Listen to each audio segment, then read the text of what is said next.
Buenas tardes, bienvenidos al Espectáculo Político. Hoy hablaremos de un tema que ha venido empañando todas las campañas políticas a través de los años. Y es que no son pocas las campañas políticas que se han visto afectadas por este tema. Realmente en la actualidad, casi en todas las campañas presidenciales en Latinoamérica se ve esta temática de la guerra sucia.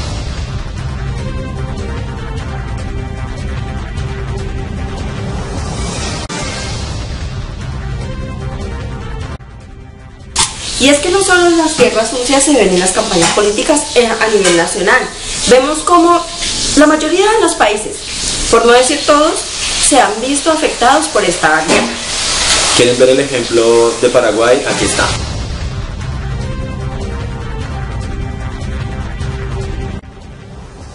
Como pudimos observar en el ejemplo de Paraguay, cuando se vio afectada la campaña del candidato Mario Ferreiro, podemos ver cómo se vio saboteada a nivel de su plan. Es que lo que pasa es que Mario Ferreiro, aunque no era la persona que estaba repunteando en las encuestas, sí era alguien diferente, porque tenía un plan de gobierno diferente, y eso hicieron los opositores, lo tomaron como algo malo, como algo satánico. Claro, porque se aprovecharon, o sea, ellos mostraron cómo al pueblo las diferencias que tenía implementar el matrimonio homosexual, entonces lo mostraron de una manera ofensiva para la comunidad, haciendo que Mario Ferreiro se viera afectado en su campaña.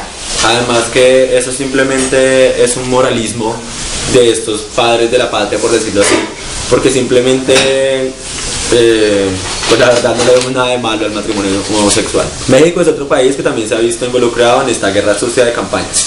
López Obrador, el candidato que iba repuntando en las encuestas, fue víctima de estas, haciéndolo ver ante el pueblo como una persona antimoralista o una persona que no iba a llevar bien las riendas de México. Lo por debajearon cuando dijeron que López Obrador no respetaba las instituciones y se referían a él de una manera grotesca y lo hacían parecer ante las campañas de esta misma manera. Así es que López Obrador no era ningún ogro, pero todo el pueblo mexicano lo vio así, hasta llegarlo a confundir con Hugo Chávez o con el castrochavismo o con un sinnúmero de apodos que le pusieron al candidato. Bueno, volviendo a nuestro país, podemos observar cómo en este año, a través de las elecciones, se ve una guerra sucia, de los cuales a mí en especial no me parece que debieran acusar a Santos de esa manera. Volviendo al tema de nuestro país con las campañas sucias, vemos el caso del candidato Santos y el candidato Zuluaga.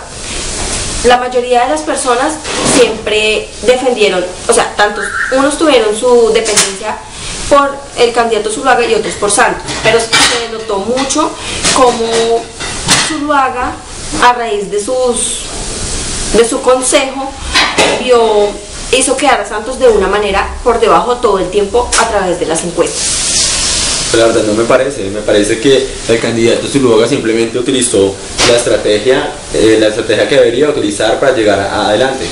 Pues a mí no me parece, Oscar, porque él se valió de cosas muy sucias.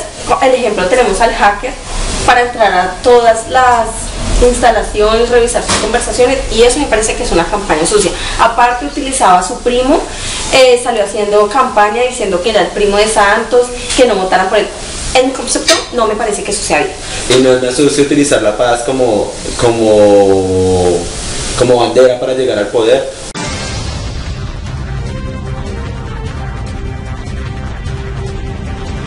Y esto fue todo en su noticiero El Escándalo Político.